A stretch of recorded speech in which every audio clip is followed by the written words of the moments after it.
Hello.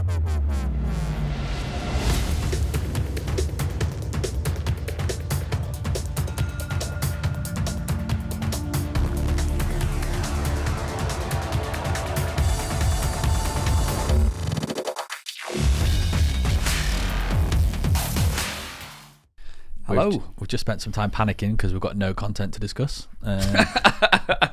Welcome to the inaugural. Is that how you pronounce it? Yeah. Inaugural? Inaugural, yeah. Yeah, okay, yeah. Nothing Good, wrong with yeah. that. Whenever I say words like that, it reminds me of the AGM. Just I don't know why. What do you mean, the AGM? Just the phrase AGM.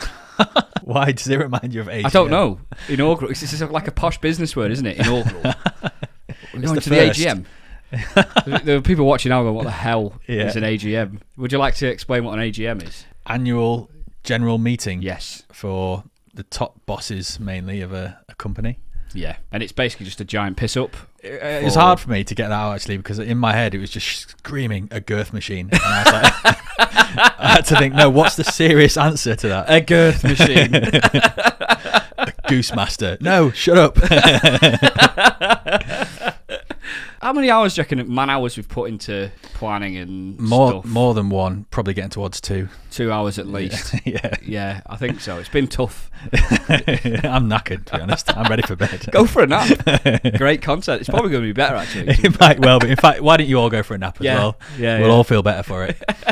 Vague structure for the podcast. Essentially, it's going to be like probably 5 or 10 minutes of just messing around while we're getting things, especially in the early days while we're not so... It's still very new and we're getting into the beaten path a little bit. We're still really testing the content plan that we've got and the segments that we've got, so we may swap out some of those. We've got no idea if any of this is actually going to be worthwhile keeping. So feeding back during the show, after the show, whenever, let us know how bad it is out of a scale of 1 to 10. Yeah, we need feedback. We're going to need a lot of feedback. So like 1 is like horrific, 10 is like, yeah, not bad. Could do more of that. Yeah. Not because it's not going to get brilliant. better than that, is it, really? We've set our bar at that. So that's the pessimist's scale of 1 to 10.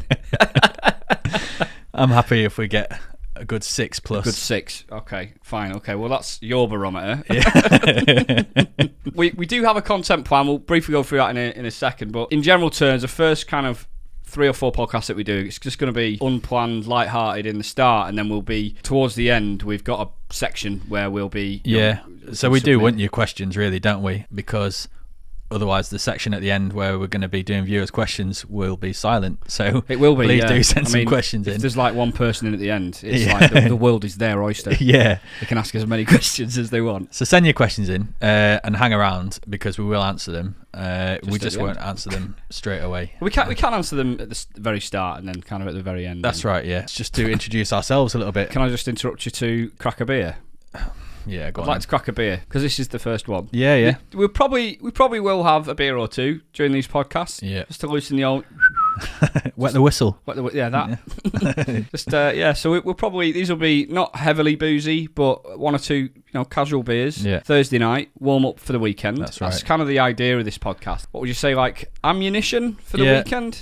Some thoughts in the old armory when you're a bit pissed and you want something to talk about. Yeah. You'll be able to reflect on our podcast and talk about some absolute shite that we've provided for you. Stupid stuff mixed in with actually quite serious points and current affairs and stuff. I think between us we've got a good balance of some serious takes on some serious like world issues and also some eccentric weird shit that just comes out. Yeah, the Mighty Boosh was a big influence for us, wasn't it? It was, yeah, it was. And that'll probably come through at points. For anyone that doesn't know the Mighty Boosh, it's a UK comedy and it went on for something like 5 or 10 years, something like that, back in the late 90s, early noughties. Yeah. Noel Fielding and who's the other guy?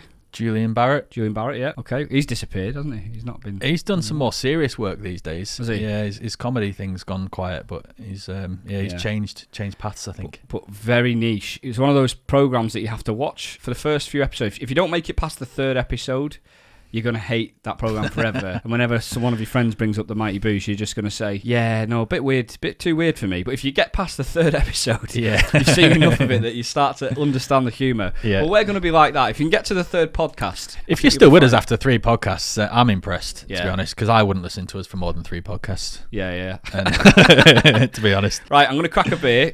Let's do it. I bought these today. We've got the Mad Goose. I wonder why you chose that. Yeah, that's I saw this beer and I thought, that's very apt. Great beer, real character. That's all you need to know, isn't it, really? 4.2%. Cheers, mate. Cheers, MachineDaena. Right, give us a go. Cheers, guys. Cheers. Tell you what, that is a great beer. It's got real character as well, isn't it? Because the goose or the taste. The text across the top of the label. The text. Yeah. Just purely visual. Thanks for that, Dana. It's a nice beer. That's going to help me get through this. I got to get through this. Salmon, should I introduce myself? I was going to say, do you want to introduce yourself? I mean, there's only one thing people really need to know about me, and that is I have been an extra in Coronation Street.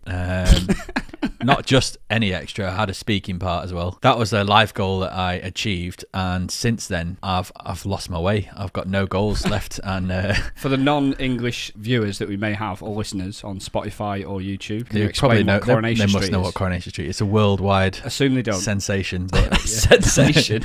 It's a soap opera, which is a series which has been going on for over 50 years, based on a normal life in the UK. It's set in Manchester. It's very sort of northern. Over the years, it's kind of got a little bit more sillier with more dramatic storylines. There's a lot of calamity in Coronation Street, I would say. Yeah, it didn't used to be like back in the early days. It was literally like groups of friends having a chat in the pub and like very sort of normal life, and people seem to tune into that back in the day. But so it used to be like you sat in an typical English home, 7:00 in the evening, you've just had your tea, you sit down in front of the TV, mum turns on the TV, Coronation Street is there, and you feel better about your own life because of how much drama they've got going on in theirs. So I was raised up on Coronation Street, really.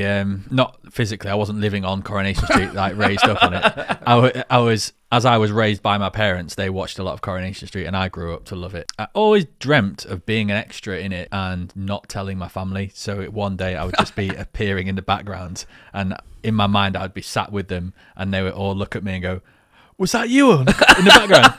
It didn't quite work out like that. When the opportunity came and I managed to get on Corrie, and they asked me to do a little speaking part as well. It was very little. It was a very little speaking part. How many words have you said on Coronation Street? 0. Riggs, well, more there we than go. Me. Okay, fine. I did meet Prince Charles once on TV, though. And how many words did you say to him?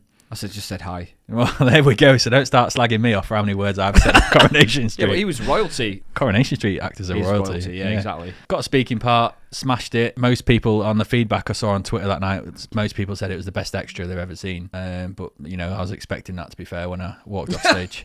The night that it was actually aired, I wasn't at home watching Coronation Street because we'd booked to go to the theatre. So I had to record it. See it, you recorded it. Yeah. Good job you recorded it, though, eh? Well, it's set on series record, so I'm never going to miss the recording. No, you don't miss that. In fact, as well, I don't think you're aware of this, but the Twitter little trailer for the upcoming episode was the 3-second clip of me. No way. For what's coming up this week. Yeah. You're a superstar. I know. I've still got the link to that Twitter, so I'll share it at some point on our electric retweet homepage. it. Yeah. Follow us on Twitter. Yeah. Other than that, I'm into most sports. Big football fan. Pretty into my fantasy Premier League for a couple of years. Taking a year out this year. Played cricket fairly regularly. Hoping to get back into that next season. Okay. Lived down in Kent in the south of England for about 7 to 9 years, something like that, and moved back up. I just wanted to be closer to Dana, really. That was the main driver. And here I am. He actually did move up without his girlfriend for about 6 months, didn't you? Yeah, and summer of dreams. That was just the renting hottest. for a little bit, and renting a house. That's so got some stories of its own, but it was the perfect summer. Like, it was sunny every day, which is unheard of in Manchester. And I got to see the guy that owned the house that we were renting walking around naked once when the fire alarm went off in the middle of the night. So I feel like we could touch on that a lot more, but can we just for 1 minute just describe that guy and just the situation just for 1 minute? Well, he's probably listening, to be fair. He's probably No, he's a guy who's probably in his mid-50s. He owns a very nice semi-detached but like 4-bedroom house, really old-fashioned, beautiful house. And he unfortunately went through a divorce, and his wife left and took the kids. But he had the house. He'd sold his business a while ago, and he was struggling to pay the mortgage, and so decided he needed some lodgers to go and stay. Same time that I applied to go and move in with him, another lad of a similar age who turned out to be a good mate of ours, Liam. He's from Australia. He's from Australia, yeah. So we ended up which is kind of weird enough as it is, because you, an Australian and a mid-50s guy going through some life troubles. Yeah. So, all with our own stories to tell, really. But he's a funny guy. He's really, really friendly, like overly friendly, you think. he can't be this happy all the time, especially with what's happened in his life. We've talked many times about one day writing a script for like a Ricky Gervais-esque kind of script, sort of really dry humour about this situation, like two mid-30s lads or early 30s lads renting a house with a guy that's going through some life difficulties and all the different pitfalls and silly things that happen. I hope one day we can bring that to life. I really do. Absolutely, yeah. I'll refresh my memory with some of the storylines. There's a lot of anecdotes which we'll tell. And we'll bring them to the table every so often. What are you most looking forward to about the podcast? The main driver for me really was part of it's catching up with you and and having a reason for us to catch up and have a laugh. Because otherwise we have no reason to catch up. Yeah, well, it's one of those things where we live so close to each other. And then like life gets in the way of things, doesn't it? So this gives us a genuine reason. Structured fun. It is, yeah. We need a reason to have fun. I think for me, really, the main driver is just to have a laugh. I think it's a good opportunity to be silly and also drill into some fairly serious subjects as well. What to expect in the podcast in terms of actual content. We do have quite a lot of serious conversations from time to time, and it's usually marred by lots of dumbness in that as well. Like serious opinions about serious topics, and then flavours and flakes of sprinkles of idiocy. Yeah, and daft wordplay and putting people off their train of thought quite quickly. Yeah, and food as well. Yeah. So, but we do intend on going live every 2 weeks. 7:30. We might move it to 8. We'll see. Every other Thursday. We're going to see how that goes. We may move it to weekly, every Thursday at 7:30. If there's the demand for it. If there's demand, if we think it's going well enough and we can fit it in. That's what she said. Way. And I think we've done a good job of lowering expectations to such a level people might actually enjoy it. The pessimist scale. I rate this a 6, which is everyone else's 2. Yes. So we do intend on uploading a video edit of this, which will be slightly chopped up on YouTube, and then we'll upload it to Spotify and a number of other places. And we hope to have it all uploaded by the Saturday morning or midday, so that people can actually enjoy some of the weekend-based content on the weekend. I'd say it would be a bit of a failure if it's getting uploaded late on Saturday or on Sunday, because some of the content will be maybe not quite as relevant at that point. Failure by who? Just to be clear. Mainly me. Yeah, thanks good. for that. Right. Thanks for that, mate. Yeah, Simon, you're not going to be doing the editing. I'll be doing the editing and the uploading. I'll be chilling out at home. No, to be fair, I've got a little baby to keep me busy. It's no excuse. That's true, yeah. I actually need an excuse to get out of the house. Teach me how to edit. Get into editing. Yeah. So yeah, anyone that doesn't know me, I've been streaming MachineDaena. I've been streaming for just over a year and doing YouTube for just over a year. Got about 15 years of experience as a sales and commercial manager. Led teams of 7 or 8 people, £5 million targets. I would say stressful jobs, but I never seem to get stressed by them. Sign of a good character. Fairly I like well. it. And then during COVID, I was put on furlough. Had you ever even heard of the word furlough before COVID arrived? No, which we hadn't. And the irony is, there was a guy, I won't say his full name, but whose surname was Thurlow with a TH, and he was put on furlough too. Furloughed. I like it. Should we furlough the Thurlow? I reckon the boss just went down the list and he's like, well, Thurlow's getting furloughed. Well, basically spent about 8 months of my time on furlough learning about lighting, cameras, microphones, streaming, all that kind of stuff, and decided to start up a YouTube channel. The YouTube channel's starting to do really, really well. To be honest, my expectation of this is that I'm going to be like hanging on to Salmon's coattails in terms of content. So he's the one that hopefully is bringing content to the table, and I'm bringing I can turn lights on. That's about my contribution, I think. There are some lights on in this room, actually, and you've done a good job. Done a great job with that. I bought them as well. All the pressure's on me now to deliver the content, isn't it? One of the first things coming up fairly soon, actually, will be a regular segment, hopefully, if people will allow me to do it, is Goose News, fortnightly news reader style presentation of the best current Goose News story. Current? So it's not even going to be current to me, but I might have only just discovered it. So it could be decades old, but it's current to us all because I bet nobody will have read any of these news stories that I've managed to dig out. That's definitely how most people define current.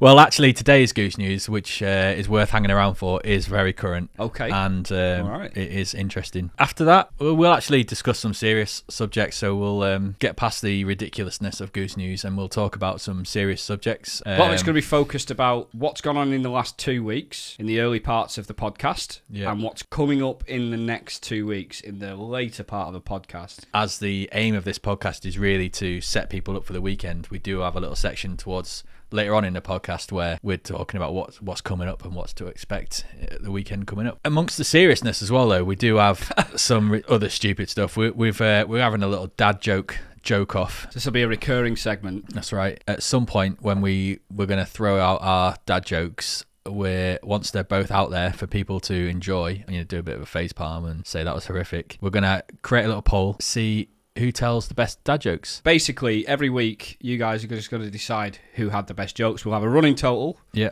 And over, let's say, a 3-month period or something like that, there might be some sort of forfeit. So if anyone's got any good forfeit ideas of what, that's key. The loser. Yeah, because we're not sure what to do for whoever tells the worst dad jokes, and I think the punishment does need to suit the crime, and it is a pretty bad crime, isn't it? Telling bad dad jokes. It is, yeah. Ideally, one day we'll have like a big alert button, we're like, beep, or a honk or something like that. And, the lights go red. Yeah. Dad joke. So, hey, Salmon, what's the best thing about Switzerland? I don't know, but the flag is a big plus. I knew the answer. No, you didn't. Get it out. No, you didn't. Don't copy me. What's the best thing about Switzerland? I don't know, but the flag is a big plus. I had the flag is a big plus on the tip of my tongue. No, you didn't. And I wanted to ruin your dad joke. No, you didn't. You're lying. I'll get mine out when the time comes. At the end of the podcast, we're going to have a section called Top Shelf, which is alcohol themed. Each podcast, we're going to take it in turns to bring in a bottle of, not rare, but an alcohol that isn't sort of really unique common. And obscure. Yeah, something that you're unlikely to have tried before. Yeah. But is available enough to come across in either a pub or supermarket, if you wanted to try it yourself. Hopefully we'll broaden people's horizons a little bit on the alcohol front, so when you do go out, you're not buying the same drinks all the time, and actually you'll see whatever we've tried on the shelf and you'll have a good idea of what it tastes like. Going back to the general theme of the podcast of giving people something to talk about the weekend, it's another string to your bow. I saw these losers on the internet drinking this cool drink the other day. And they all felt rank afterwards, and they had to end the podcast early. So we're not buying that. Imagine sales plummet of every drink that we try. See, I imagine it could be. I'm an optimist. You're clearly a massive pessimist here. So this podcast is demonstrating to me that you're a big pessimist. I see it the other way around. Companies will be like, "Oh, mention our drink next time because we'll give you some free bottles." And maybe eventually we give them away as well. We give a free bottle of it away or something like that. Yeah. I think we're going to give the drinks a fair opportunity anyway, aren't we? We're going to just discuss the label. We're going to talk about how it's presented, the cost of it. What you're going to expect. But I'm a bit worried about the one this week from something that Salmon said earlier. Oh, well, I think I might know what you're saying. I mentioned to Daena that, if the alcohol's awful, I might vomit. And he was like, "Are you sure you can't just hold on till you get to the bathroom?" I was like, "That's a good point. Unless it's like got lime in it or something, then I should be fine." And he was like, "Oh dear." So I'm predicting that we've got something lime liqueur or something like that. But we'll see. Toilet's only next door, so if I disappear, you know what's going on. So that was Top Shelf. That is Top Shelf, yeah. And eventually we'll have jingles and posh stingers and scene changes and green screens and all of that. Yeah. But we're just trying to get out the base of the content first. We'll iterate on the quality of it over time. Yeah. But we've also got pub talk, right? Do you know Oh yeah. So pub talk, pub chat. We're still working on the name, but essentially take it in turns again to bring an interesting subject, piece of information to the table, which the other person will not have heard of before. And it's the sort of thing that when you get to the pub with your mates, you can say, "Oh lads, did you know about this?" Everyone will sit around going, "How the hell have you found that bit of information out?" Sort of like random trivia, but a little bit more drilled into detail. I think so, bizarre. But it's totally abstract. It can be anything I want one week and anything you want the week after, right? Absolutely, yeah. I'm going to do today's one because I've been meaning to tell this to Daena for well over a year since I found it out. Serious? And I've been biting and my you held tongue. on to it since. Yeah. I mean, I've told other people, just not okay. you. It's a cool subject to talk about. The only thing is, I will be reading it off the Wikipedia page, most of it. That's all right. So if you've got any questions, I will be referring back to Wikipedia because that's about as much as I know. I feel like that represents most of the content of anyone in any kind of content-driven job. Yeah, basically just reading off Wikipedia. I think that's a good point. Yeah, I'm happy to refer to that if the cap fits. Yeah. Really, really important in these early days. We need you to get your individual audio sources separate so that the wavelines respond to each of you individually. I do agree. It's on the agenda, the project management plan that we don't have. Yeah. It's on there. Yeah, it is. Yeah. But yeah, they both move at the same levels, which is not how it's supposed to be, really. I blame the technical guy out of the two of us. It's all right, you can edit it out though, can't you? That's true, yeah. If you like segments and don't like other segments, rather than sitting there and just thinking, well, that was a bit shit, we'd rather you just say, actually, that is just a bit shit. But, any suggestions that people have got, we're more than happy to listen. Absolutely. We're still forming the content, really, in these early podcasts. Yeah. Going back to the old pessimistic side, but if this is the first podcast you've ever listened to, then there's a whole world of great content out there for you. Yeah. Because this is setting the bar nice and low. Pretty much every podcast you listen to after this will be there are really some good. Shit podcasts out there, though, aren't there? There are, Let's be honest. Yeah. And there are actually some podcasts recorded by professional comedians where the sound quality is terrible, awful. Actually, a lot of credit to you, Daena, for setting all this up, because they've probably got the lines separated out on the eggs, though, haven't they? I don't think people have got the eggs. I mean, we are streets ahead of people with streets the eggs. Light years ahead in this podcast. The height of innovation. We are living in 2022 right now.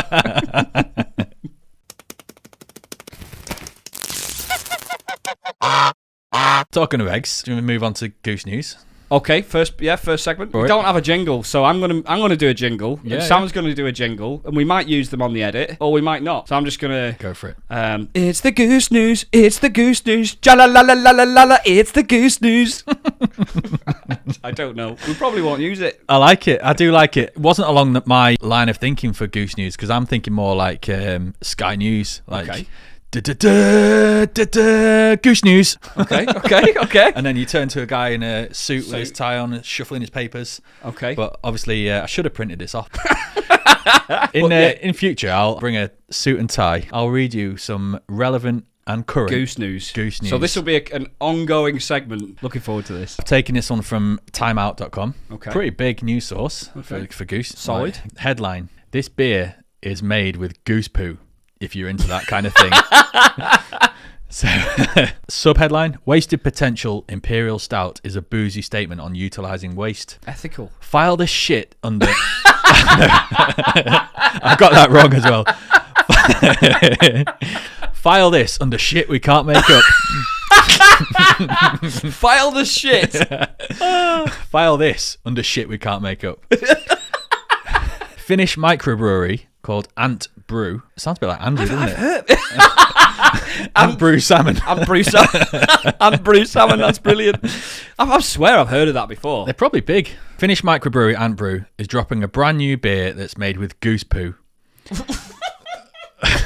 The cheekily named Wasted Potential Imperial Stout is one of 3 beers aimed at starting conversations around food waste, utilisation of waste, and urban farming and local and wild food among beer enthusiasts. The unique concoction just draws inspiration from the brewery's home city of Lahti in Finland, which was named as the European Green Capital for 2021. First reported in Food and Wine, the city wanted to show off its award with celebratory beer collaboration, and the brewers at Ant were more than happy to get their hands dirty. So why poo? The question on everyone's the tip of the tongue. Not why goose poo, like just why poo. Well, the goose droppings are gathered from a local park where... Are they hand-picked poo? They are, where geese are causing a messy problem. Now the local parks are getting cleaner. The special edition summer beverages are perfect for a picnic in the park. Okay. Because you can now sit on the floor in the perfect park. for a picnic in the park. A true situation of 2 birds with 1 stone. If you're still scratching your head, it's important to note that the brewery is using the goose poo in a food-safe way to smoke malt to create a unique stout beer. So they burn the poo. Yeah. So they don't just throw it in. That's right, mix it around. Okay, that makes a bit more sense. It just adds to the flavour, the aroma, a bit of goose poo. Do you know what I think would be worse than like the smell of poo? Taste of it? Yeah, all right. And what else would be worse than that? The smell of burnt poo? Yeah, well, don't knock it until you've tried it. I mean, I've not tried it. Yeah, but well, don't knock it then. I feel like we're going to have to maybe order some of this for a future podcast. Or make our own. But you said yesterday on the pilot that you walk past 15 geese every day. Yeah. Not specifically 15. He said 10 to 15. Yeah, yeah. That's just the number I remembered. Yeah, I could quite easily get my hands on some goose dropping. Oh, and we know Mike makes his own beer occasionally. He's been known to brew his own beers from home. I could hand deliver some goose droppings, put them through his envelope. Put from the picnic park. Yeah. Okay.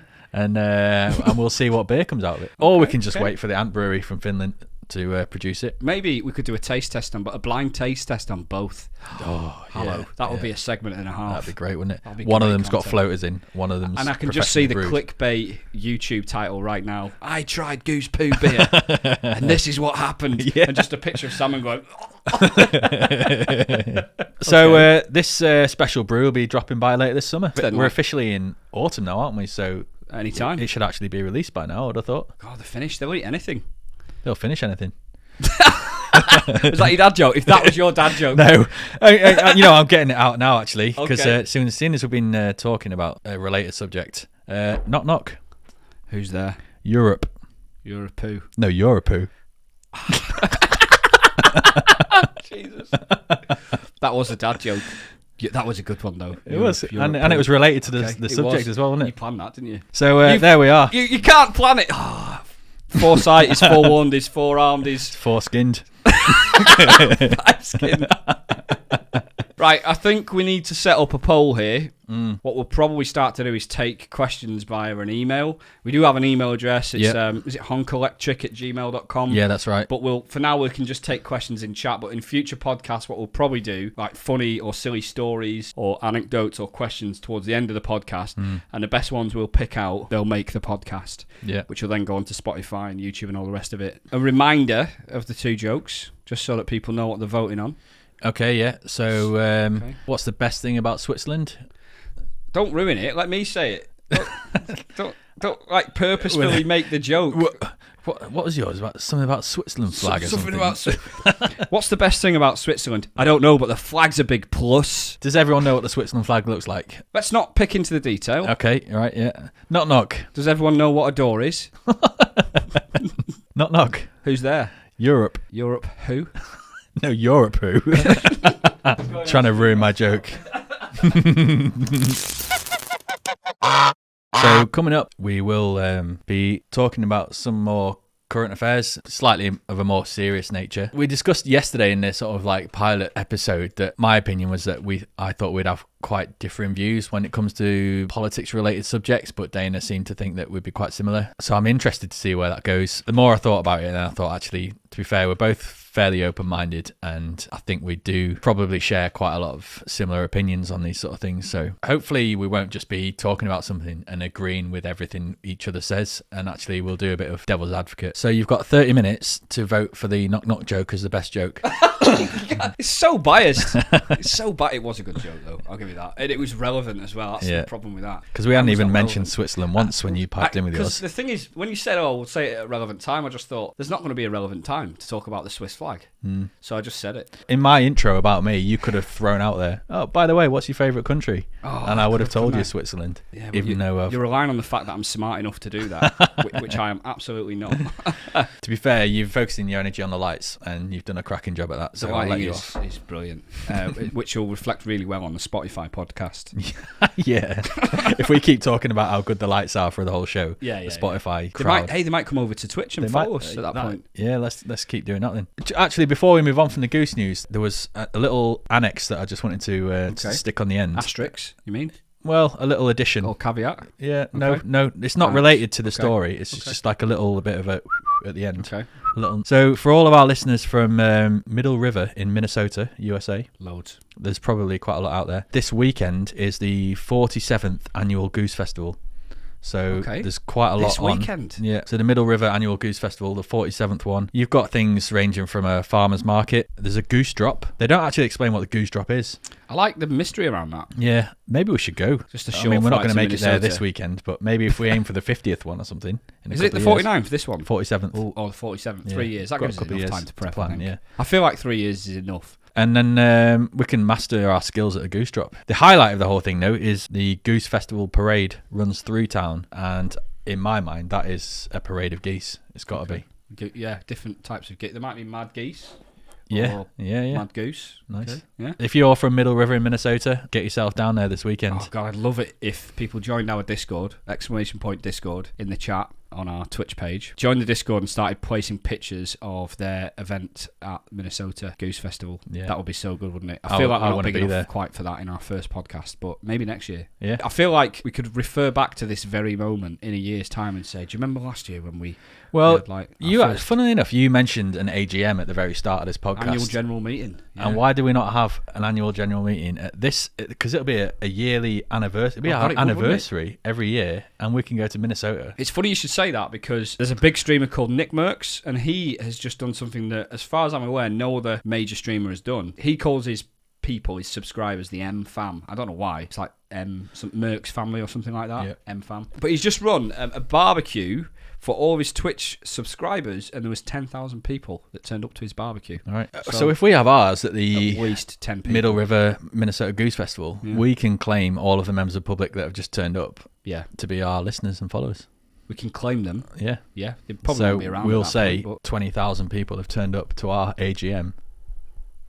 Even though they were probably going up there anyway. We should do an AGM. I think we should. And Minnesota, it's as good a place as any. It is. Actually, it's Middle America that, actually. They're on Central Time in Minnesota. Okay. I know because I actually do know one or two streamers that are from Minnesota. Right. From Middle River? I don't know if they were from Middle River. Probably left-hand side river. Bottom River, I think. Bottom River, okay. Yeah. There's too many rivers in Minnesota. I've always said that. The thing about the rivers in Minnesota, they're very watery. Yeah, and you do get wet if you fall in, don't they? I know, yeah. It's so bad. And they bank. Oh, do they bank? They bank harder than Barclays.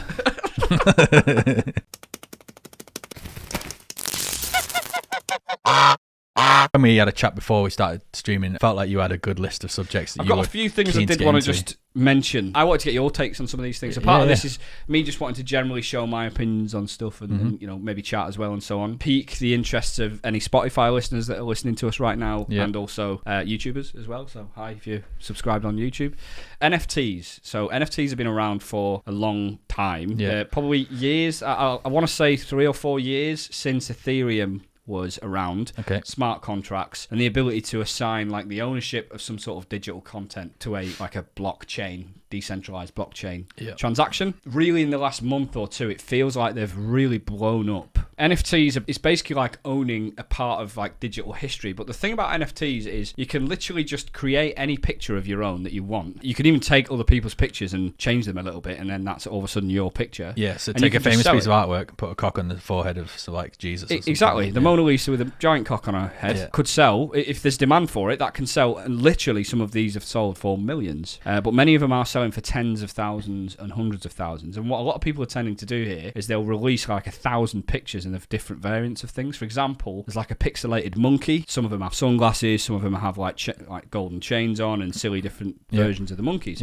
But they've made so many of them that they can share them out, and people then sort of fight and bid on them, and they get really popular. I understand. So I know you're into your cryptocurrency a little bit. Yeah, I was going to say I'm into it is probably an overstatement. I have figured out how to get onto an exchange and purchase some. You've bought many years a ago. few cryptos, yeah. First thing I wanted to ask you is, what does NFT actually stand for? I don't actually know. I might have to Google that. Non-fungible. That's token. I get stuck after that. Probably non-fungible token. Token. That is probably what a brilliant guess. That doesn't make it any clearer. This article says, non-fungible. More or less means that it's unique and can't be replaced with something else. It's a soft G. I think it's fungible. Fungible? Yeah. Well, see, we're going to get this a lot. I do mispronounce a lot of words. Okay. So if anyone's listening and you get annoyed with the way that I pronounce stuff, tough shit, it's not going to change.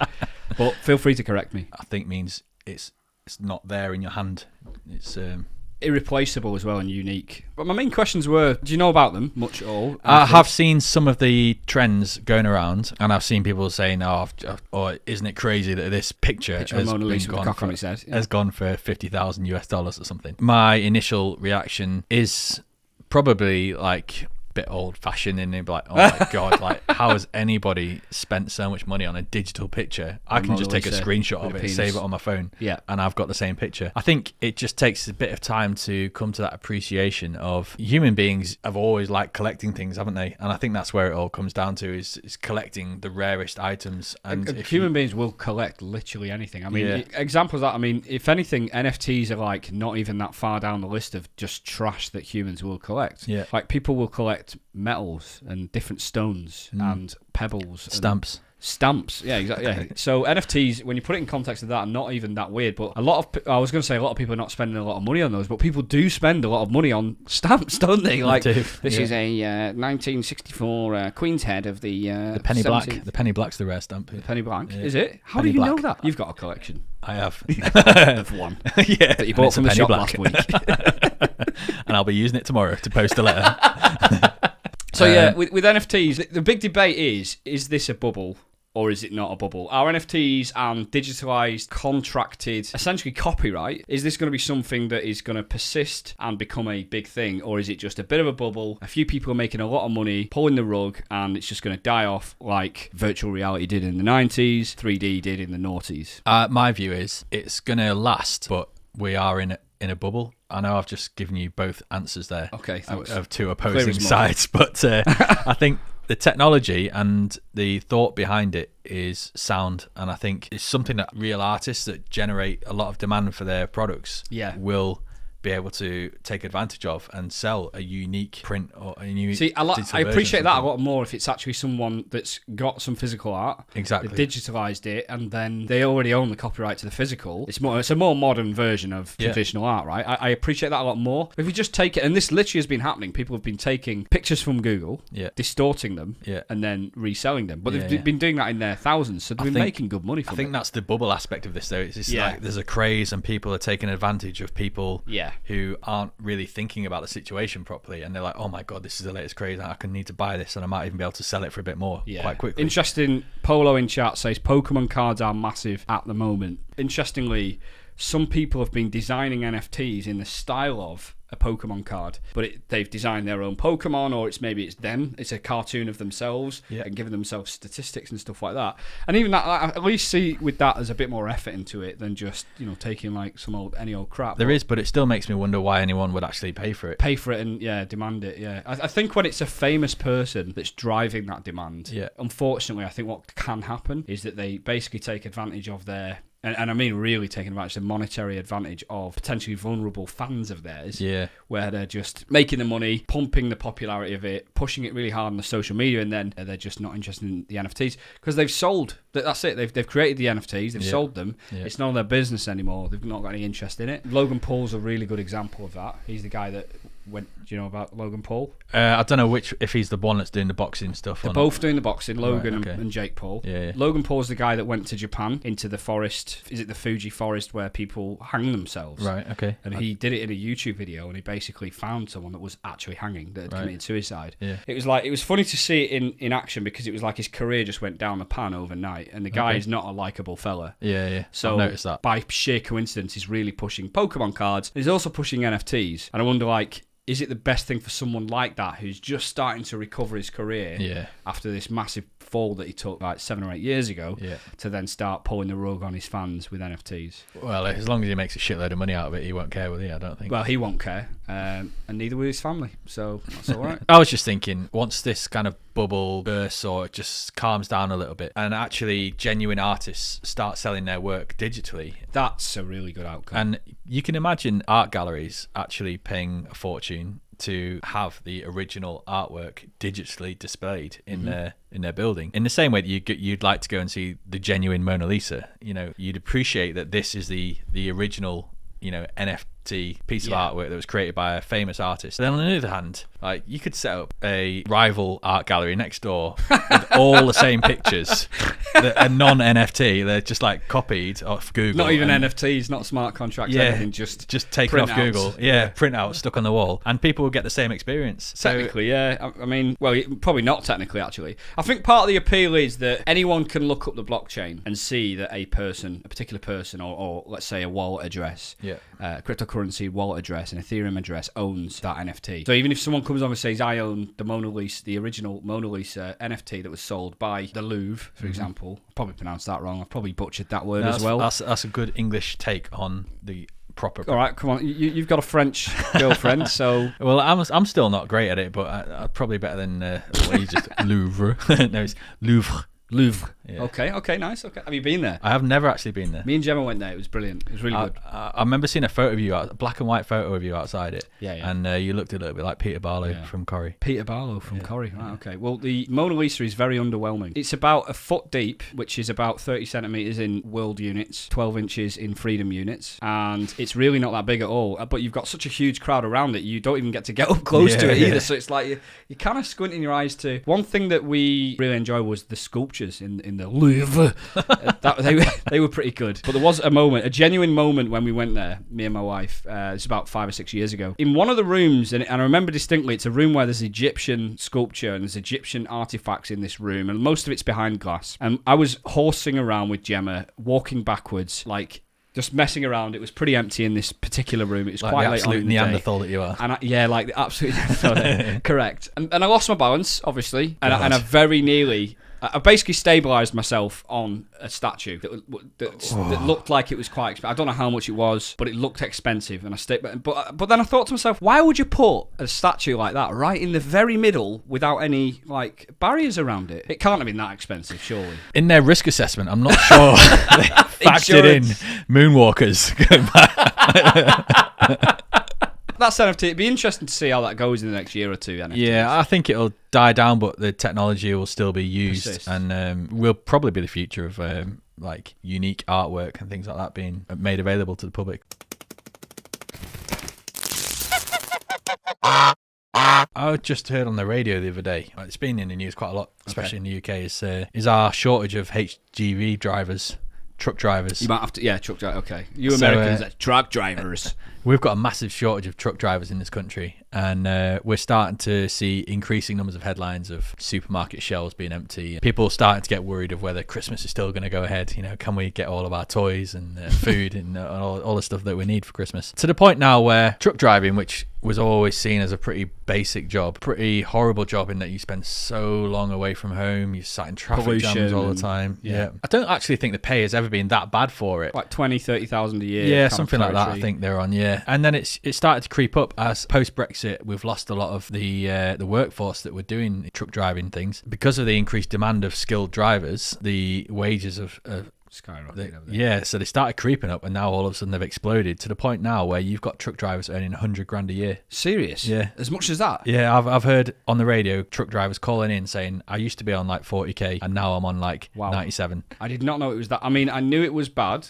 Yeah. And I knew that the wages would have obviously naturally then been pushed up. But I suppose if you've got businesses that are completely grinding to a halt just because they can't fit. Yeah, there's no other way of getting it all in the country, is there? You need truck drivers. The thing about the UK as well is virtually all of our infrastructure is road-based, isn't it? Yeah. In the UK, you don't really have transportation of goods via boats unless it's coming from another country like China. The reliance on truck drivers has always been high. And then even getting it out of Dover, where it usually arrives on the boat, it has to go on the back of a truck anyway. Yeah, exactly, yes. So even to get through the channel, it's on a truck through the channel, isn't it? There must be people all over the country doing in like middle management jobs or just genuine office jobs who have been to university, including myself. Like, how can I a career change? Can I triple my salary by driving a truck? You know, and it is crazy. They've actually in this country now. They've actually amended the truck driving test, and they've removed to make it easier to get more people through the system. And one of the things they've removed from it is reversing. Now you think, okay, maybe truck drivers don't need to reverse much as long as they're going the right way. But how the hell do you get a lorry into its bay to unload it? You've got to reverse the bays it. are, and they're actually. I used to work for a company that did fulfillment and warehousing type stuff. I was like the sales guy for them, and quite a narrow gap often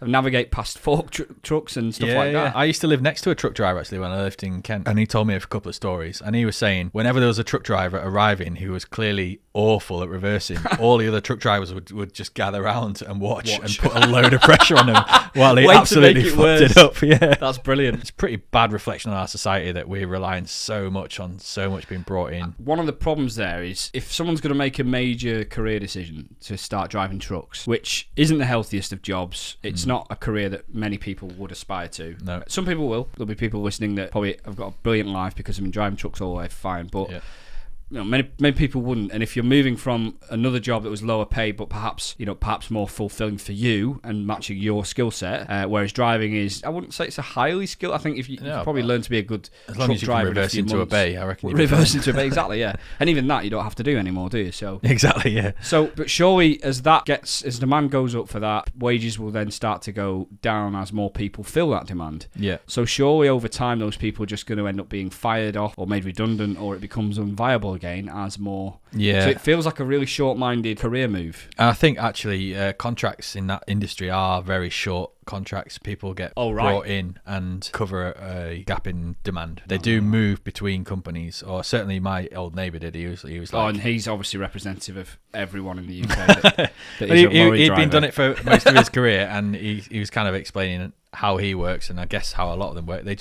They're quite quick to sack off their employer and jump company. I guess maybe there's a piece in just coasting along on the motorway with your own thoughts and perhaps listen to some music. Or the Electric Honk podcast. Or the Electric Honk podcast, exactly. And if you're a truck driver, listen to this right now. Submit your truck driver stories to honkelectric@gmail. Let us know how much you're getting paid. I actually find driving in this country in general pretty awful. Really? I don't mind driving. I think the risk of getting into traffic is so high. If you're going to spend all day in a truck and you're going to hit traffic jam after traffic jam after traffic jam, not sure I could tolerate that. But maybe for 100k I could. It would be interesting if we ever get a listener who is a truck driver and wears an Apple Watch to post a picture of his heart rate at the start of the day, and then as he starts to drive, and then as he then hits traffic, and then see how his heart rate goes up and down through that process. To be fair, I'm saying I wouldn't like to be a truck driver in the UK, but I also dream of driving a truck through America. I just think that would be so good. Open is that roads, partly born through your love of a certain video game? Yeah, I'd say way more than partly, purely. Care to elaborate a little bit? So GTA 5, PlayStation 3 and PlayStation 4. A group of us on there, the Gert machines. We spent a lot of time not actually achieving any missions or heists or anything like that. Or killing people? Or nothing useful like that. No, we'd... Nothing... We'd head up to the old... Nothing useful like killing people. We'd head up to the old Clucking Bell factory at the top of the map. Okay. We'd all try and get the best lorries with the Clucking Bell trailers on the back. So we've got uniform lorries. And we'd take it up the mountain pass. There's certain routes where you can get lorries up with your trailer intact right to the top of the mountain, and you can overlook, and there's an incredible view. Yeah, and that is far better than going out for a nice walk to the top of a hill and having a look outside. If you can stay on your sofa... It's a bit more effort. Well, you want to be staying on the sofa at all times. Sorry, if you're going up the mountain instead of going... Yeah, it's a lot more effort. Yeah. That'd be my choice, I think. Yeah, and that was our choice, and we loved it. I might have a go at reversing back down, actually. I'd like to see a clip of that on the Discord. Well, we've done the joke off. How's the poll going so far on that? Ooh, can we see an update? I'd rather not talk about it, to be honest. Really? Yeah, okay. Let's just move on. Well, that's a good sign. We'll check it at the end. Yeah, that's fine. Are you texting your mates telling them to all vote for you? Yeah. Pub chat. So this was an interesting piece of information, really, that something that people might want to tell their other friends about. I've been nominated this week to get the bottle of alcohol for Top Shelf. Yeah. So I'll be doing the alcohol later on in the podcast. Yeah. So Salmon, you've been nominated, and we'll alternate. So you've been nominated with the pub talk. So as I said earlier, this is something I've been wanting to tell Daena for a long time. Get comfy for this one. There's a little bit of a backstory. The reason this story came to my attention is because it's called The Turk. And I won't go into much detail really, but please. General story behind it really was back in uni days, we kind of assigned ourselves. This would have been the perfect time to tell my joke. It would have been. It absolutely would have been. But you didn't know this was coming up. We assigned each other countries which we thought represented our personalities. Or values or... Yeah, and just general behaviour. So back in university days, we've known each other for 15 years. Yeah. Probably a group of, what would you say, 7 or 8 of us or something like that. That were really quite close mates. And I'd say pretty much everybody's country was quite an accurate reflection of themselves. Debatable, but... I thought Dan's we're both good friends with Dan. He was Germany. That was Dan, very efficient, quite matter of fact about what he says, and I think efficiency and like profit driven and sort of like profit driven. It's kind of. I mean, they do have a good economy. So they absolutely do, yeah, and they're a well respected country as well, aren't they? Oh yeah, good at a lot of things. So mine was Switzerland, on the basis that they are famous for their neutrality, non-committal in wars and things like that. And being the mediator, the Swiss people. Yeah. So, and Salmon is very neutral, I would say. I think so, yeah. I don't know where this is going. I can see both sides of the argument for most side of things. Although I did find out recently from Liam, actually, who I lived in the shared house with, that he spent quite a lot of time in Switzerland, and his opinion of Swiss people in general was they're quite rude, a bit dry, quite rude, and that kind of pissed on my bonfire a little bit, because I was all about like love Switzerland. I can't wait to go and meet some Swiss people. But so anyway, the romance was like the balloon popped a little bit. Well, I'm trying to just forget he ever said that. But don't judge it. Go yourself. Yeah, exactly. Yeah. Moving on. Daena was Turkey, and you can draw your own conclusions to that. I won't go into the reasons behind why we chose Turkey. I was a very different guy back at university. Yeah, I certainly wouldn't give you Turkey now. Good. I need to give a lot more thought to what country you would be these days. Maybe next homework. Yeah, right. That's homework for next time. Show. Yeah, okay. The information that I found was called the Turk, or more specifically, the Mechanical Turk.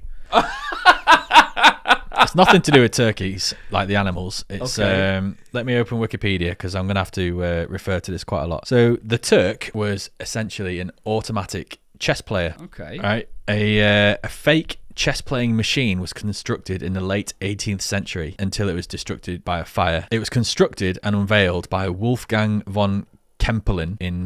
great name. Yeah. And he built it to impress Maria Theresa of Austria. So Maria Theresa, wow. Nobility in Austria. And the mechanism appeared to be able to play a strong game of chess against a human opponent, as well as perform the Knight's Tour, which is like some puzzle where you can move the knights in their specific way that they can move to land on all squares of the chess thing. So it's quite an intricate thing to do. Yeah. Okay. In fact, this machine was a mechanical illusion that allowed a human chess master to hide inside the machine and operate it to play against all the people that wanted to play against this chess machine. So with a skilled operator, the Turk won nearly all of the games played during its demonstrations around Europe and America for nearly 84 years. 84 years? What? Playing and defeating many challengers, including Napoleon Bonaparte and Benjamin Franklin. Wow. Can you imagine hiding inside a machine playing chess against Napoleon and beating him? That story's got everything. It reminds me of there's the little dude that plays is it R2D2, the little midget guy. I think he might have died now, or he's very old. Okay, yeah. But it's literally a little dude that would hide inside the robot on the wheels. Yeah. So, but obviously chess pieces instead. And trying no to wheels. do that. Yeah, trying to do that and play chess. So degrading for a skilled chess player to do that, though, isn't it? Rather than just actually play chess. Well, it was built by an absolute genius who was trying to impress a lady, and so you can see why. But actually, this machine was so successful that it wasn't the same person inside it, because obviously it lasted for 84 years. Oh, right, okay. So it actually had a wide range of various chess masters hiding in it as it toured around the world. And one of the chess masters who was the machine, the Turk, for a while, was an English guy called William Lewis, who was a chess master from 1787. Well, he was born in 1787 and died in 1870. So I think that's pretty cool that this weird machine was built, and even like an old-fashioned English chess player ended up touring around the world inside this chess machine, playing against all these people. I guess he must have made some money from it as well, like maybe like exhibitions and stuff like that. I think that was the point, was to go and... I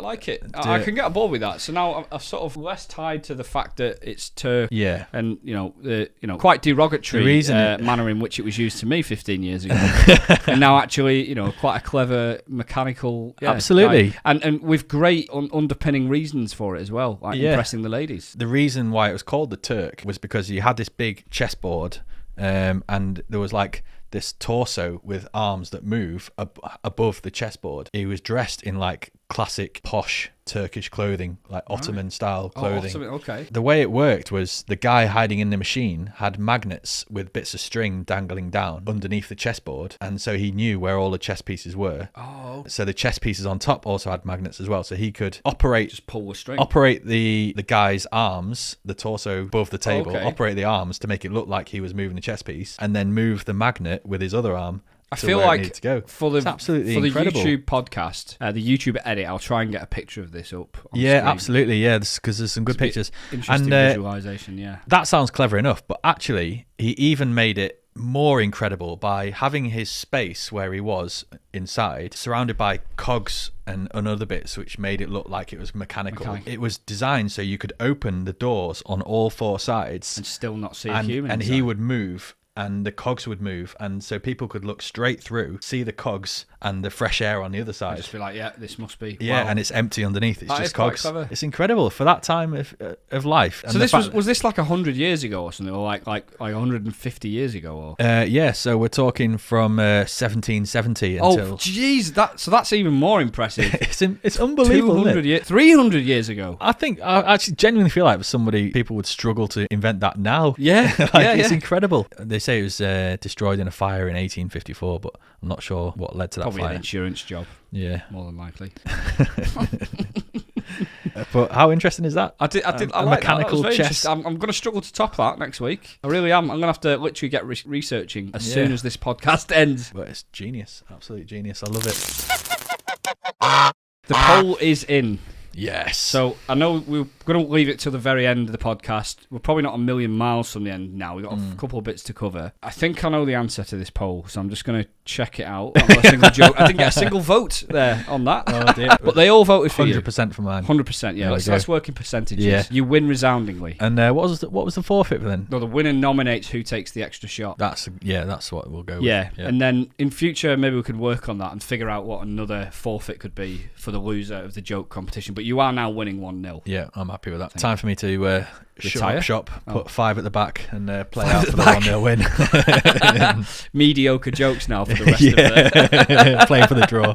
What's coming up this weekend or between now and the next podcast? The earlier parts of the podcast are hoping it's like more general stuff that's been going on the last 2 weeks. The latter parts of the podcast is really about what's coming up in the next 2 weeks until we're now next live again. Yeah. And this could be something localised to the UK. We're obviously based in the UK, or something a bit more global. Well, we've already covered the 47th annual Goose Fest in Minnesota. Yeah, okay. So we've done some international, very important international stuff there. Yeah, before we get into sport, okay. I think that it's worth mentioning that the German elections are taking place on Sunday. Angela Merkel, who's been in charge for like 16 years or something, getting towards 20 years. By all accounts, she's been probably one of the most popular German politicians that's ever been. And been through a lot of change in Germany. Yeah. And society. Yeah, and I think German people actually respect her a lot for that because of all of the hurdles that she's had to jump. And it can't have been easy. Probably easier more so now. Yeah. But it can't have been easier 16 years ago to be a female leader of such a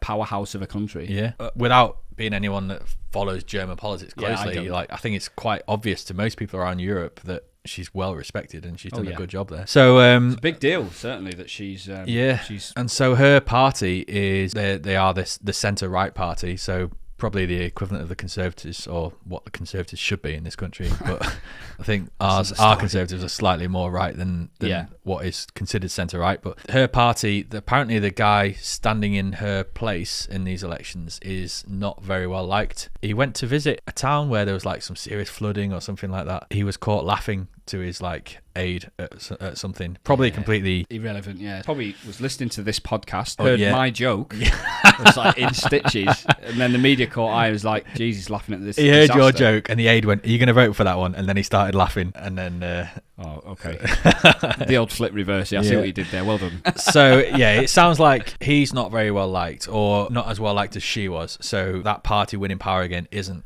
quite as in the bag as they would have liked. And I think the leader, there's a chance that the party may not even get in. That's right, yeah. Wow. So I think the leader of the centre-left party, the Labour equivalent, he is quite well liked, and I think it's going to be a really interesting election to keep eyes on, really. It's always interesting when you get both a change of major leader or like a staple leader. For example, if Putin, let's say dies of heart disease tomorrow, Yeah. the leadership change, but also the party change. So if there is a party change alongside that to see immediately, because every single move that party makes is going to be scrutinised, and they make one false move and it'll be like straight away the country could be in complete despair, they made the wrong decision. And reality is, with any change of party like that, it's going to take time for them to push their mandates through.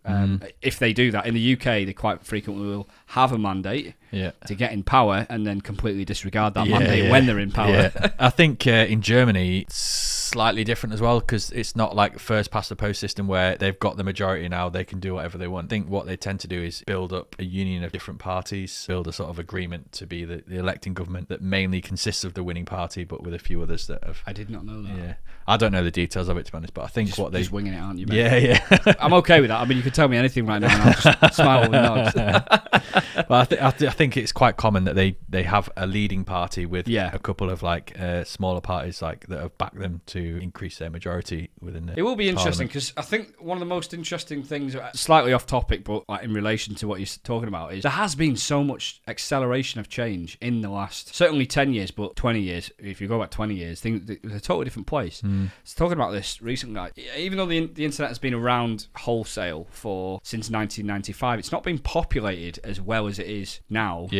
For it took a while before people really took to it and the information became accessible enough to everyone, and quickly accessible, and bandwidth and stuff like that. But then also the articles have to be written, they have to be scanned, they have to be uploaded, they have to be indexed, searchable, findable. I get what you're saying. All these things. So that amount of change, just being able to access any information anywhere immediately, and she's been through that phase of all of a sudden supercomputers in your pocket.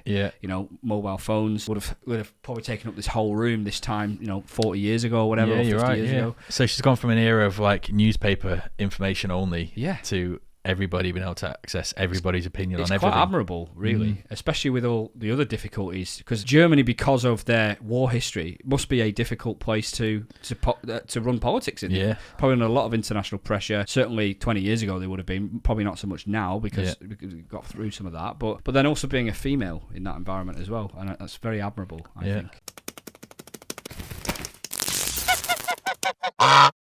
We got the Chelsea City game coming up this weekend. We briefly touched on that yesterday, didn't we? My opinion on that, I think I can't see Chelsea losing it, to be honest. I think they're so well run. It's at Chelsea. They're very hard to beat these days. Their wing backs, like, they're playing Marcus Alonso like nearly every game, even though Chilwell's sat there fit and ready to go, I think. Apart from that, they just seem really well drilled, well trained, and they've got that beast Lukaku up front, who has lost a lot of weight since his Man United days. He's a different player, isn't he, altogether? Absolutely, really yeah. is. I think he's come out and admitted he was overweight at Man United, and he used to infuriate me, the way he would like half make a run and then just like put his thumb up to the guy that tried to pass to him. Like, so he did say when he left United, went to Inter Milan, that club completely changed his career.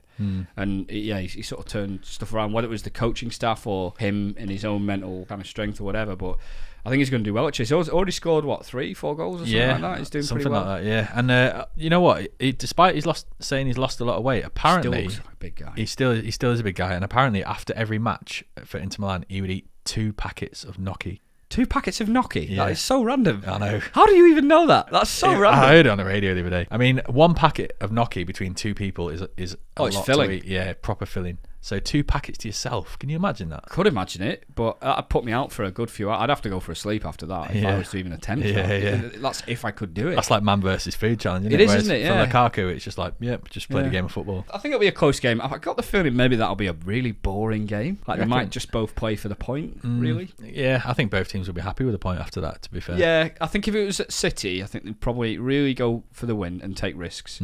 But I feel like City are likely to be a bit more of a defensive team anyway this year. And Chelsea have always been quite a defensive team, although probably less so now that Lukaku's there. Yeah, I'd say Chelsea, probably 1-0, I think. Yeah, I'm going 1-1 or maybe 2-1 Chelsea. 2-1, okay. Yeah. I think the other big sporting event this weekend is Anthony Joshua.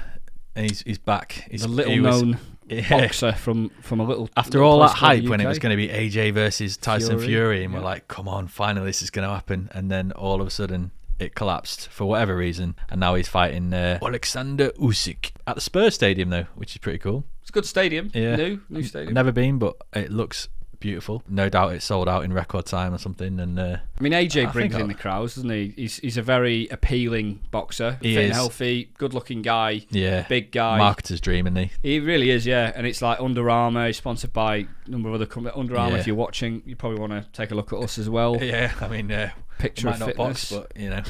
I checked Alexander Usyk's record: 18 fights, 18 wins, 13 knockouts. So I think he beat Tony Bellew, Derek Chisora. So there's some recognisable names that he's beaten. You could argue he's earned his chance to fight AJ. I did feel a little bit like Derek Chisora was a bit of a donkey. I feel like that guy was just maybe a bit of a scrapper that got a bit lucky with some of his fights, and all of a sudden he stood in front of. Yeah, and he had that AJ, famous shout out with David Hay, I think, in the crowd one time or something. They threw a chair at each other or something like that. Yeah. And that actually raised his profile, I think. A little Yeah. bit. Yeah, and people started to recognise recognise throwing him. that chair at anyone else, maybe not, but David Hay.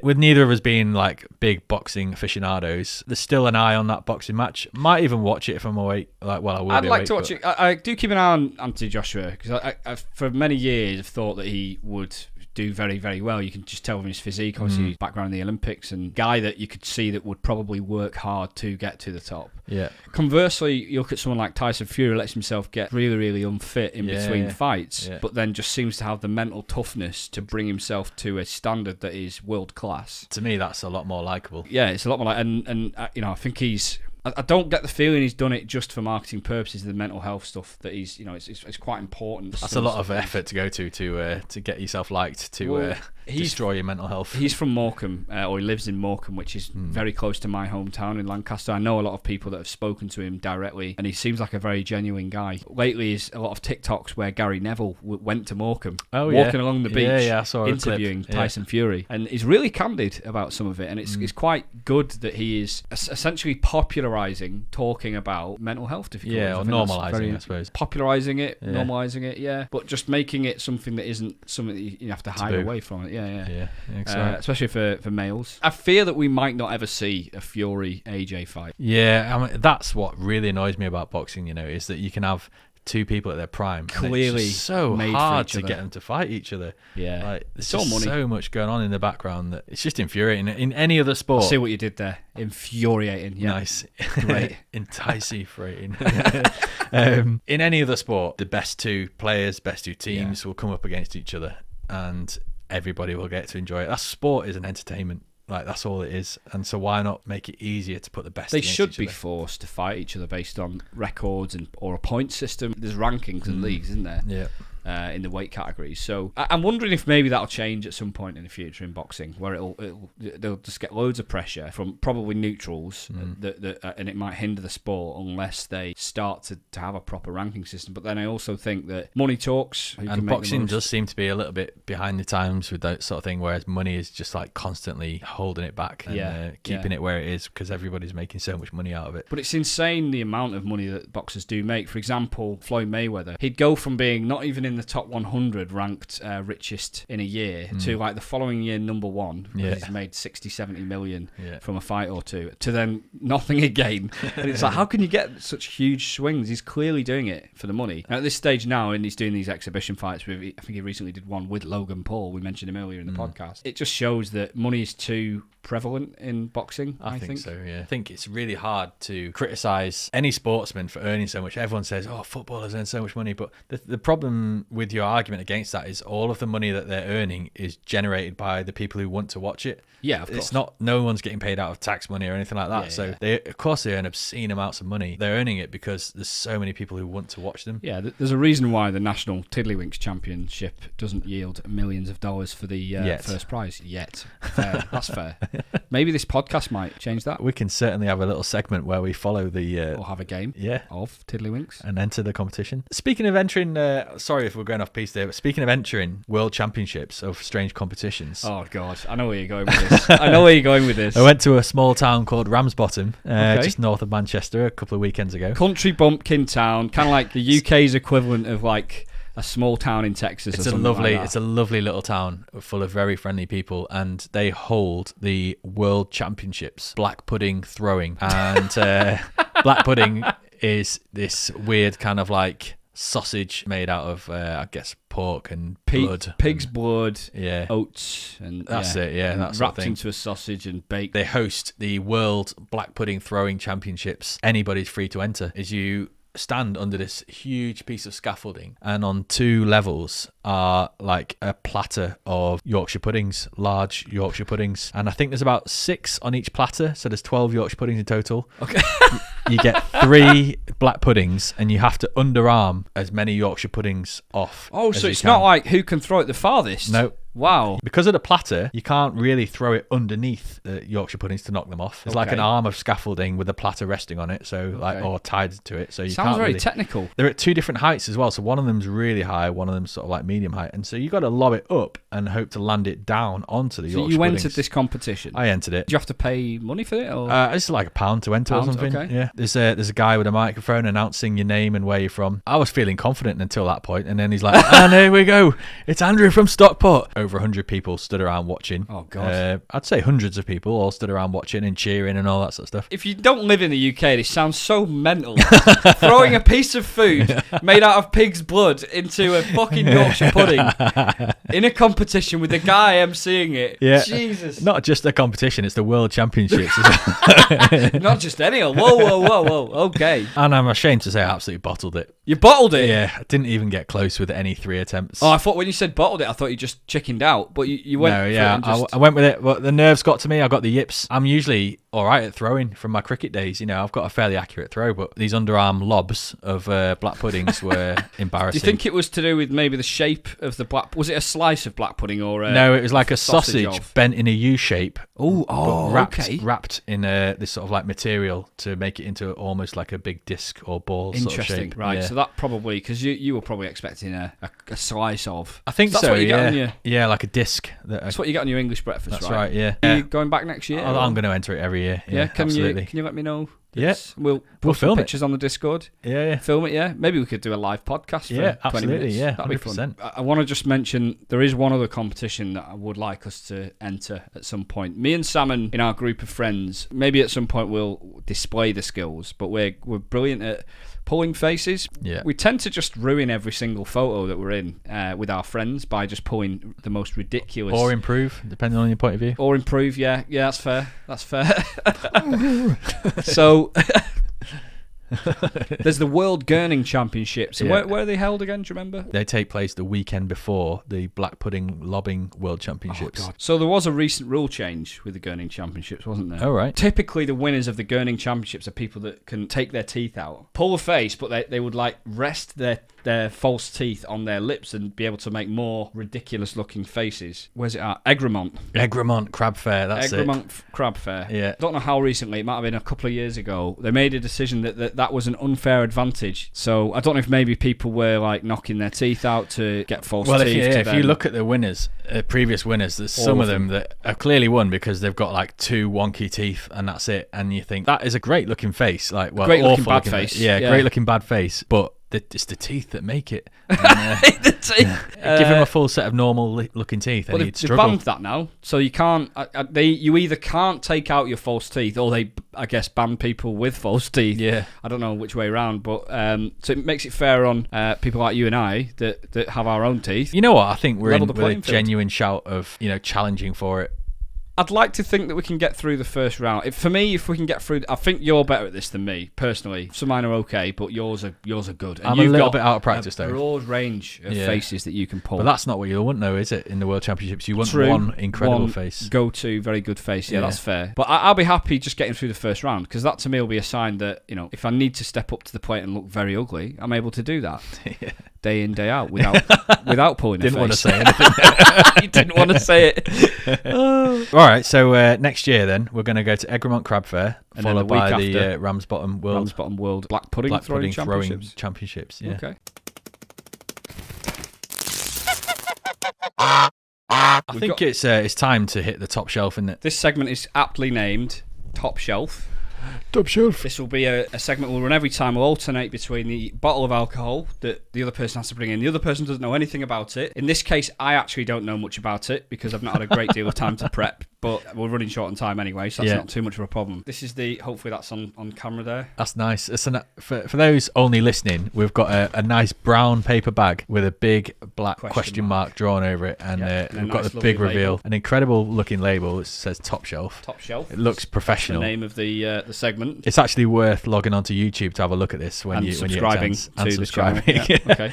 Because the And labels. watching us at least 3 times to give us the views. Make sure you watch all the adverts. Yeah, share it with your whole family, etc.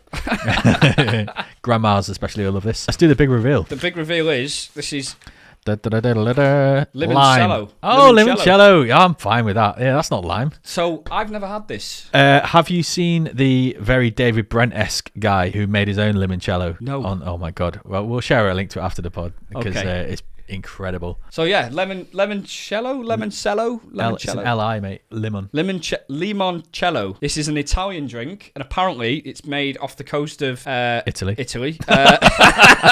Via della Roggia 20, Porvoletto in Italia, Cod, Axia, and then it's just a serial number. A very specific region of Italy. They have apparently lemons that are like bigger than the size of your fist. Some of the biggest lemons in Italy. There's no artificial preservatives, colorings, everything. That's all like just the natural, and you can store it in the freezer. This has been in the freezer all day. We bought it earlier today from a very specialist, nice like shop down the road. And by the way, Called Tesco's. Called Tesco's. I've never even seen a bottle of that, let alone like. Right. Okay. Yeah. I have seen it before, and I don't think I've tried it on its own. I might have had it like poured over a dessert or something once or something. Okay. But The guy in the shop says that you can have it with like some lemon and some like soda water. why would you have it with lemon? It is lemon. I know. And he said it is lemon. Great summary of this drink. So it's been in the freezer all day. Yeah. It's not frozen, so that's a sign of. But I you've guess got that it's nice like alcohol. frosted effect on the bottle now that Yeah. it's been in the freezer. And the label's quite striking as well. Some big lemon trees. Yeah, and it's a a big fancy looking limoncello. bottle actually. It's nice. It's very cold. My hands are freezing to death right now. We're gonna have a shot of it now. It's like a sort of almost like a luminous yellow colour. It is, yeah. And this shop had whiskies, gins, and stuff like that. And by the way, I've already got, because it with you next time in 2 weeks. I've already got the one for the week out, and I'm excited about that one. Great. I really am. It's a great one. Yeah, he told us about this, and it looked really, really good. And it's like 28%. I was going to ask what percent is it? 28%. So it's fairly alcoholic. It's Yeah, a solid shot, but it's not quite whiskey levels of alcohol. So if you went to a bar and ordered a shot of limoncello, Yeah. would you expect it to be served ice cold, like very cold, or room temperature? I or? think so. Yeah, Cold. Literally, they store it in the freezers. Okay. Cold. And do you know what's the most common way to drink it? Does it go Shot. in cocktail? Literally, people okay. drink it as a shot. All right. Okay. Sometimes they do have it with a soda water. But the reason why I bought this is because, and I can't remember if it was you that mentioned, but I'm sure it was my wife mentioned she really likes this drink. And I was like, okay, well, she's mentioned it and she loves it. Yeah. I want to try it. And I Yeah. think Salmon would want. I didn't know that you knew what it was. I thought Yeah, this would be but as much of a surprise for you. I've heard of it, and I feel like I may have had it once, but I'm still excited to try it because I can't picture what it's going to taste like. I now feel other like than an lemon. uncultured swine because both you, same age as me, and my wife, 6 years younger than me, have heard of this drink. Yeah. And I have never tried it or barely even heard of it until like a few weeks ago. Okay, so we're going to pour a shot out now. Just before we do that, Sunflowers put in the chat that yes, you do have it cold, and traditionally you have it neat as well. That's so wifey. we're doing it right. Thanks, Sunflower. And also I've been holding it so long that my fingers now do not work. That's stuck to the bottle, are they? Yep. Stuck to the bottle and kind of slimy now too. So maybe this is a learning curve for top shelf section. Pre-open the bottle. Yeah. Okay, this is the noise that the bottle makes when you open it. Don't know if it'll make a good one or not. We'll just see. Feel like this is an integral I'm part in of it. suspense. Ooh, That's a great okay. sound. Yeah, okay, that's nice. What material's that It's stopper not made out cork. of? Is it it's plastic? like a wooden lid with sort of like a fake cork inner. So limoncello is definitely something you'll be able to find in a bar. That's enough for me, thanks. Bearing in mind I get to decide who has the next one. Pours nicely. Don't know what it tastes like. No idea, but I'm gonna guess it tastes a bit like lemon. lemon. Yeah, I'm cautiously And cellos. optimistic. I don't know if you've ever had cellos before. Cellos, Yeah. the wooden instruments. Yeah. They are very nice. They are. They're a bit sweet, so that'll hopefully take the edge off I the lemon. normally Salt Bay. Yeah, your cellos. Much better. Takes the edge off the sweetness. A bit woody though. Yeah, they are. Well, that's what they're famous for, isn't it? It is. Yeah. But they produce a nice sound. Yeah. All right. Cheers, guys. Cheers, MachineDaena.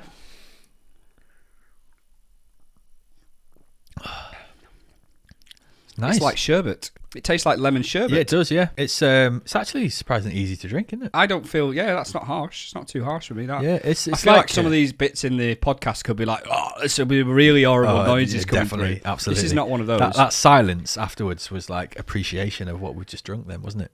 Yeah, I feel like you could boil that down and get some residue, and it literally would be sherbet. It's a nice sweet drink, but with that little like alcohol kick to it, just to let you know that you've had some alcohol. Yeah. It's not a lemon cordial. It's a sweet lemon drink with a little kick of alcohol to it. And, right, well, I lost the podcast, so that doesn't mean that I drink. It means that you nominate who drinks. Yeah. So you know what? I would normally punish you and get you to drink another one, but it's not a punishment, and I think I'm going to go true Switzerland style and say, should we have half on each? Half each? Yeah. Okay, right. True to form, Salmon is going to split it in true negotiation style, Switzerland style. I feel like now would be a great time to tell my joke again, which I have screenshotted on my phone because obviously my brain can't remember a joke. What's the best thing about Switzerland? I don't know, people. But the flag is a big plus.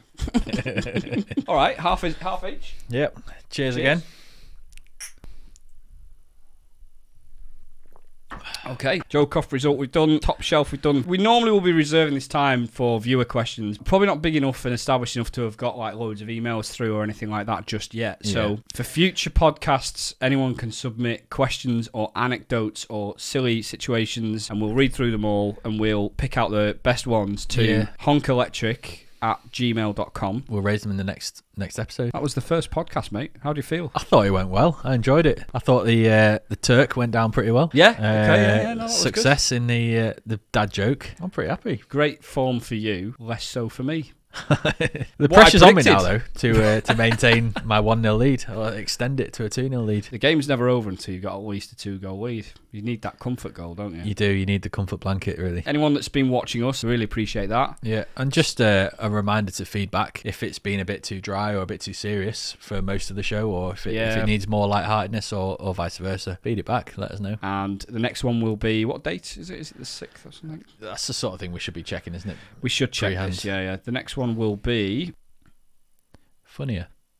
7th of October. Thursday the 7th of October, and I think we'll try on the 7:30. Yeah, we'll try and get started for 7:30. Guys, thanks a lot. Thanks a lot, everyone. Take it easy, have a wonderful day, and enjoy your weekends. See you later. See ya.